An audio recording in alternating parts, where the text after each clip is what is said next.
Bonjour à tous, c'est donc avec émotion que je commence cette dernière série de vidéos sur les séries de Fourier.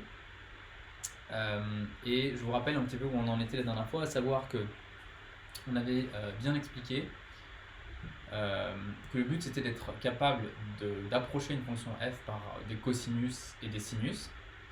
On s'était placé dans un cadre complexe, on va voir, on a vu, enfin, on va le voir encore plus que ça simplifie les notations que d'écrire tout avec des exponentielles complexes, et puis ensuite on verra comment ça se crée avec des cosinus et des sinus. Et dans l'optique d'essayer d'approcher f par une telle combinaison linéaire d'exponentielles complexes, d'exponentielles int, on avait vu qu'il y avait un candidat qui s'imposait, hein, qu'on avait noté S grand N, la série de Fourier de f, dont on espérait qu'effectivement, à la limite, ça allait approcher petit f. Et donc l'objectif de tout ce qui va suivre maintenant, c'est de savoir lorsqu'effectivement Sn approche bien f et en quel sens. Parce qu'on a vu que pour les séries de fonctions, il y a plein de notions de converger vers, et en fait on va même en voir une autre ici, qui est en fait d'une certaine manière la bonne notion dans le cadre de ce cours. Alors la première chose, c'est qu'on va devoir sommer des séries indexées non pas par n comme on en a l'habitude, mais par z. Et donc je commence par une définition à ce sujet-là. Donc imaginons qu'on ait une suite complexe, donc que j'appelle un, indexée par z. Alors, on va dire que la série des un converge.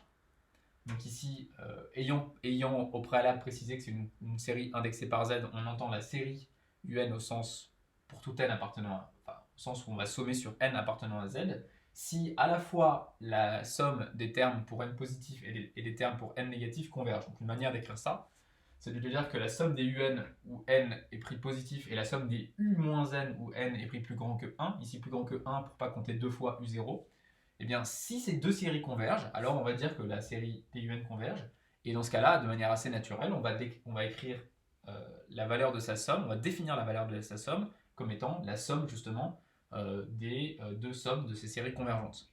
Donc la somme des un pour n appartenant à z, ça va être la somme des un pour n allant de 0 à plus l'infini, plus la somme des u moins n pour n allant de 1 à plus l'infini. Ok. Donc ça c'est juste une définition et on va faire apparaître à partir de maintenant des séries de suites qui sont en effet indexées par z. La première qui va venir, ça va être dans ce qu'on appelle l'inégalité de Bessel, qui va ensuite devenir une égalité qui s'appellera alors Parseval. Et pour ça, on va d'abord commencer, alors que je ne me trompe pas, en fait ça commence directement par l'inégalité de Bessel, donc suivant ce que dit le poly, donc théorème. Ce qu'on appelle l'inégalité de Bessel.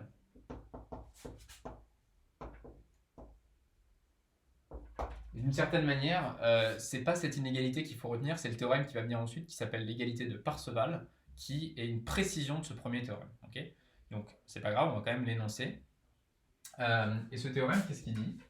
Il dit que pour tout f dans l'espace L2Cm,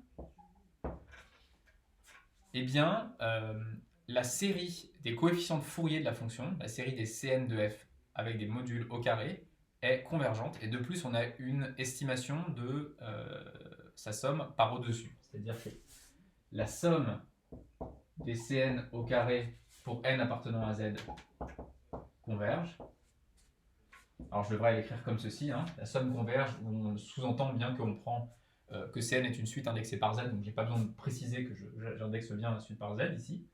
Et la valeur de sa somme, hein, ça je vous rappelle c'est juste une notation, la série des un converge, et la somme pour n appartenant à z des Cn au carré, elle est plus petite que l'intégrale. Alors, elle est plus petite que la norme.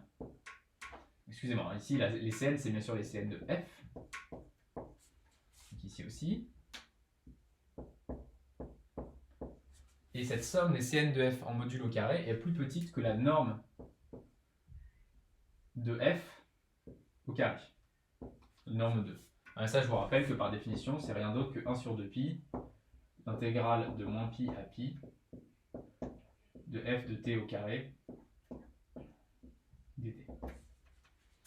Voilà, ça c'est un premier résultat qui est fondamental et qui va en fait être assez facile à démontrer, notamment si on a l'intuition de ce que c'est que Sn de f du point de vue des projections orthogonales.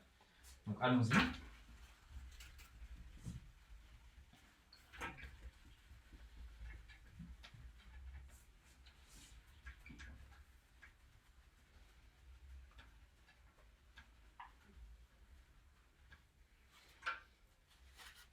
Et donc, la preuve de ce résultat-là, donc je vais en faire peut-être un petit dessin pour commencer. L'idée c'est, vous avez vu que Sn de f, S grand N de f, donc la série de Fourier de f, ça peut être vu comme, du moins croyez-moi, c'est rien d'autre que la projection de f sur l'ensemble de l'espace vectoriel engendré par les E indice petit n, pour n parcourant de moins grand N à grand N. Donc c'est assez naturel, si on prend d'un point de vue vectoriel, à se dire que si je vois f comme un vecteur, Sn de f, donc ça ce serait vect de E-n jusqu'à E grand N. S grand N de f, c'est la projection de petit f sur l'espace vectoriel engendré par E-n, E-n plus 1, etc. jusqu'à En. Donc Sn de f, c'est ça.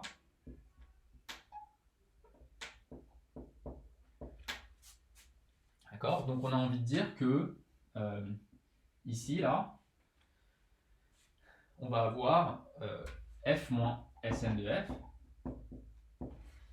Comme vous le savez pour les projections orthogonales, si vous soustrayez l'objet que vous projetez à son projeté, eh bien vous avez un truc qui est orthogonal au projeté. Donc f moins Sn de f, ça doit être orthogonal à Sn de f. Et donc nous, c'est ce qu'on va utiliser, on va démontrer cette propriété premièrement, et on va l'utiliser parce que grâce à elle, on va avoir le droit au théorème de Pythagore. Donc allons-y, donc ça c'était une idée. Hein. Maintenant, montrons que, c'est le début de la preuve, montrons que, donc comment je vais l'écrire? Montrons que f moins Sn de f et Sn de f sont orthogonaux. Donc on veut montrer quoi? On veut montrer que f moins Sn de f scalaire Sn de f est égal à 0. Si notre intuition graphique est vérifiée, ça va bien entendu être vrai. Alors donc ça, c'est rien d'autre que, je vais écrire ça sous la forme, donc ça c'est pour tout n appartenant à n. Hein. Montrons ce résultat-là pour tout n appartenant à n. Donc f moins S grand N de f scalaire Sn de f, on va le calculer en deux temps. C'est-à-dire qu'on va calculer d'une part f scalaire Sn de f, et d'autre part S grand N de f, donc le produit scalaire de S grand N de f avec lui-même, ça je vous rappelle que c'est la norme de Sn de f au carré. Voilà, donc on a ces deux termes à calculer. En fait, on va montrer qu'ils sont égaux. Et donc, bien sûr, on aura joyeusement trouvé 0 ici. Ok, donc allons-y pour f scalaire Sn de f. F scalaire...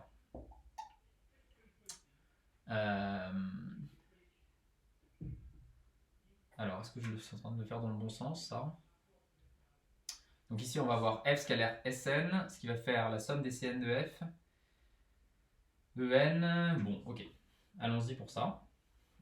Donc f scalaire Sn de f, ça fait quoi? Ça fait la somme, alors par définition ça fait f scalaire, je vous rappelle que S grand N de f c'est donné par la somme pour n allant de moins grand N à grand N des Cn de f de n,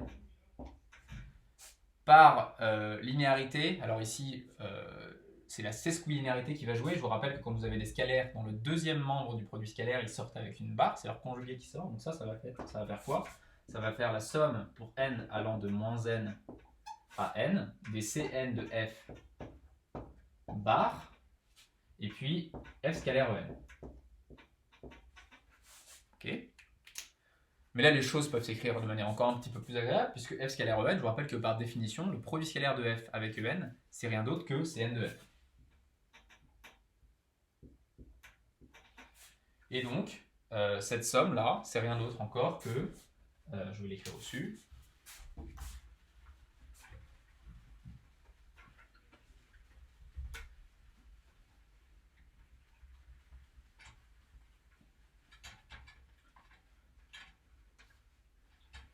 ça, c'est rien d'autre que la somme pour n allant de moins grand N à grand N de Cn de f au carré. Ok. Voilà, donc première manière de calculer les choses. Deuxième, pardon, donc ça c'était le calcul de cette quantité-là, maintenant on va calculer ça.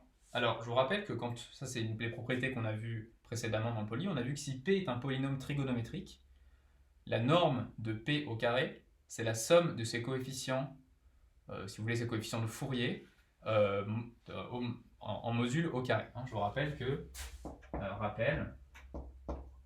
si P est un polynôme trigonométrique qui s'écrit de cette forme-là, peu importe ce que valent les alpha n, donc c'est une combinaison linéaire de n pour n allant de moins grand n à grand n, alors on a vu que la norme de P au carré, c'est la somme des alpha n en module au carré. Donc je vais utiliser cette propriété-là, tout simplement avec le polynôme trigonométrique S grand N de f, c'en est bien un, pour lequel les alpha n valent Cn de f, et donc S grand N de f au carré. Et voilà. C'est bien entendu, en utilisant cette propriété-là, la somme pour n allant de moins n à n des Cn de f au carré. Ok, donc vous voyez, ça conclut ce que je voulais montrer, c'est-à-dire le fait que f moins s grand n de f et s grand n de f sont orthogonaux, ces vecteurs sont orthogonaux, puisque ce produit scalaire et cette norme au carré sont égales. Donc ça fait bien 0. Ok.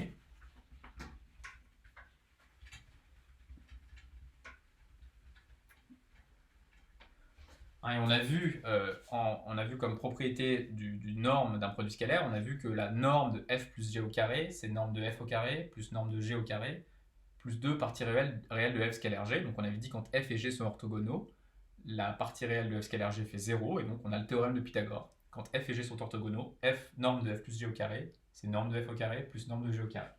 Et donc ici je vais utiliser ça, à savoir que norme de f au carré, j'insiste ici, j'ai démontré ceci, maintenant je vais l'utiliser. La norme de f au carré, c'est la norme de f moins s grand n de f plus s grand n de f au carré. Donc là, j'ai rien fait, j'ai juste ajouté et soustrait la même quantité, à savoir s grand n. Et maintenant, j'utilise le théorème de Pythagore par orthogonalité de ces deux vecteurs. Donc ça, c'est rien d'autre que f moins s grand n de f au carré plus s grand n de f au carré. Et ça, c'est par le théorème de Pythagore.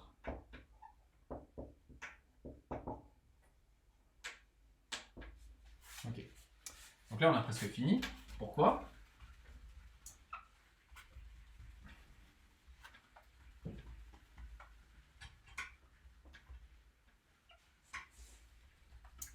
Eh bien simplement parce qu'on va regarder, je vous rappelle que nous on veut démontrer l'inégalité de Bessel, nous dit que cette quantité-là, la somme des Cn de f au carré, pardon, la somme pour n appartenant à z des Cn de f au carré est majorée par ça. Bon mais en fait on y est presque parce que ce terme-là, je vais simplement utiliser du fait que ce soit une norme, bon il y a un carré en plus donc ça fait beaucoup de raisons, mais ce terme-là est positif. Donc j'en déduis que pour tout n finalement, utilisant la positivité de ce terme-là. Donc je dis que ce terme-là est nécessairement plus grand que ce terme-là. Donc norme de f au carré. Alors je vais l'écrire dans l'autre sens. La norme de Sn de f au carré,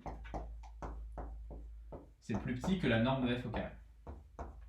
Tout ça, c'est des normes 2. Je les écris pas à chaque fois, mais bien sûr, ce sont les normes 2.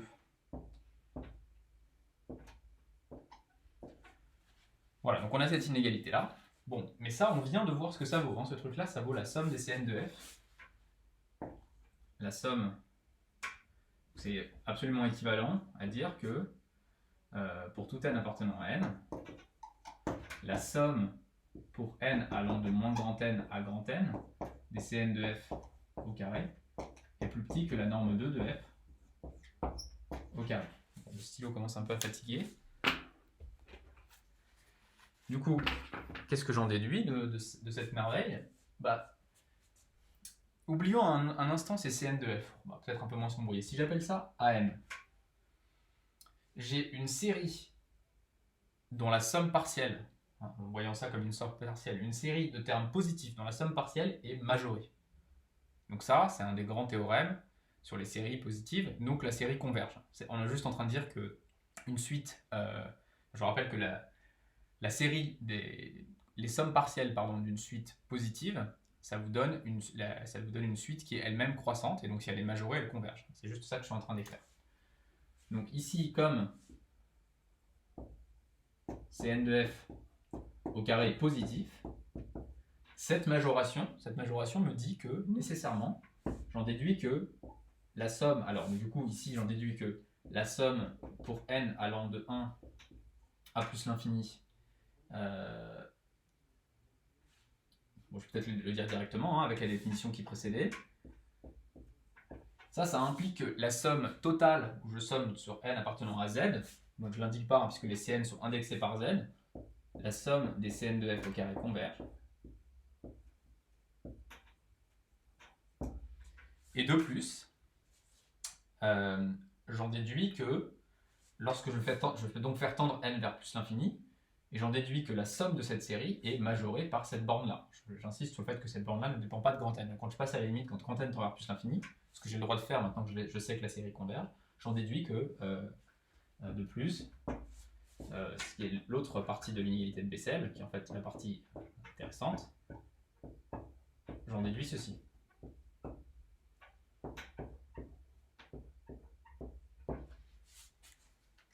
Ok. Donc voilà, ça démontre l'inégalité de Bessel. Et vous voyez que ça repose vraiment sur des idées des intuitions de projection orthogonale et sur du coup le théorème de Pythagore. Je vais discuter un petit peu d'une application de ça, donc d'un corollaire.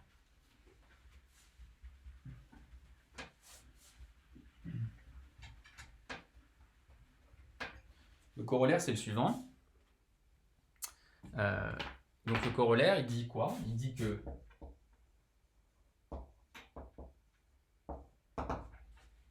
je viens d'établir qu'une certaine série est convergente. Donc son terme général doit tendre vers 0. Donc ça veut dire quoi? Ça veut dire que la limite, quand n tend vers plus l'infini, de Cn de f au carré, alors de Cn de f en module au carré, mais donc si j'ai une suite dont le module au carré tend vers 0, cette suite elle-même doit tendre vers 0. Donc je peux directement écrire ceci. Et c'est valable quand n tend vers plus ou moins l'infini, égale 0. Donc ça, c'est un résultat qui n'est pas du tout évident a priori, qui est assez fort. Il dit quoi? Il dit que nécessairement, quelle que soit la fonction que vous prenez dans L2Cm, ces coefficients de Fourier tendent vers 0 quand n tend vers plus ou moins l'infini. La preuve est très rapide.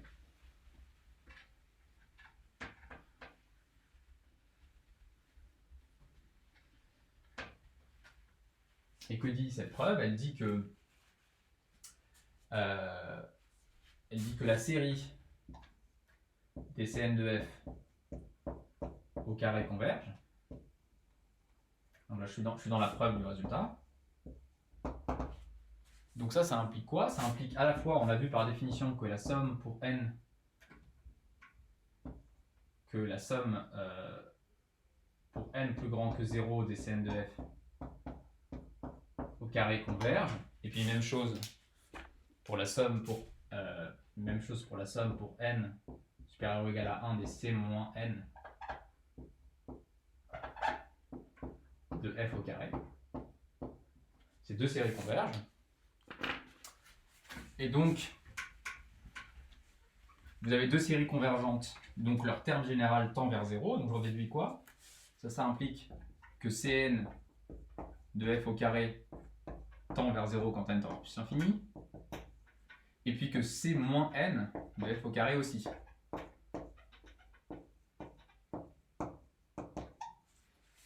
Et donc, vous voyez que ça me permet de conclure au résultat.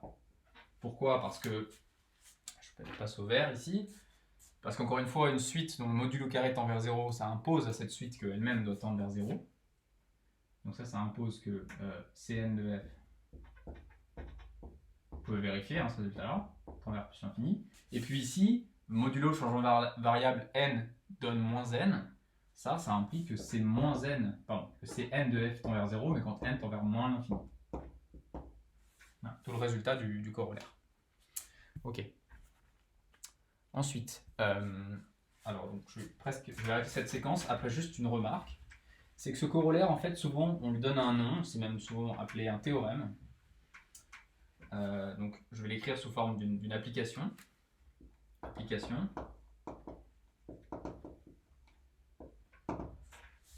Et c'est le fait que ce que ça dit, ça dit quoi? Si on se rappelle ce que c'est que Cn de f, Cn de f c'est l'intégrale sur moins pi de f de t exponentielle moins int dt avec un 1 sur 2 pi. Donc du coup ce truc là tend vers 0. Donc si on oublie l'histoire des fonctions périodiques, ce qu'on a démontré c'est que si j'ai f continu par morceau, c'est pas un théorème mais on appelle ça le lemme en fait, le lemme de Riemann-Lebesgue. Ça s'appelle le lemme de Riemann-Lebesgue.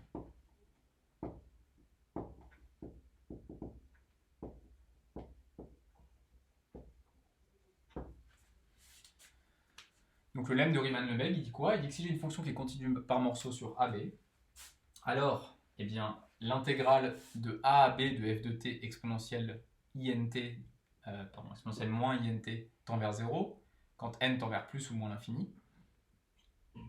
Et donc du coup, je vous rappelle que simplement, si la fonction est à valeur réelle, disons,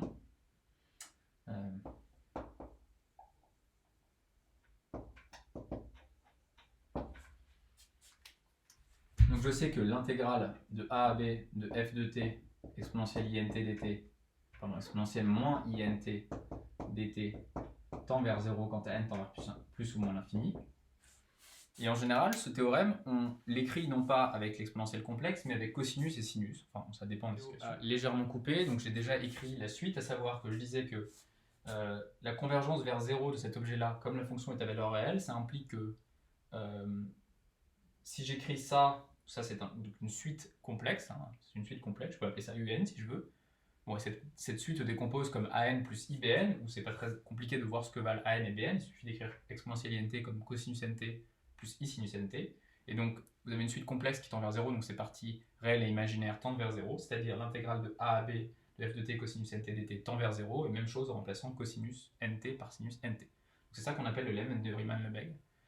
Et donc c'est valable pour n'importe quelle fonction continue par morceau sur AB.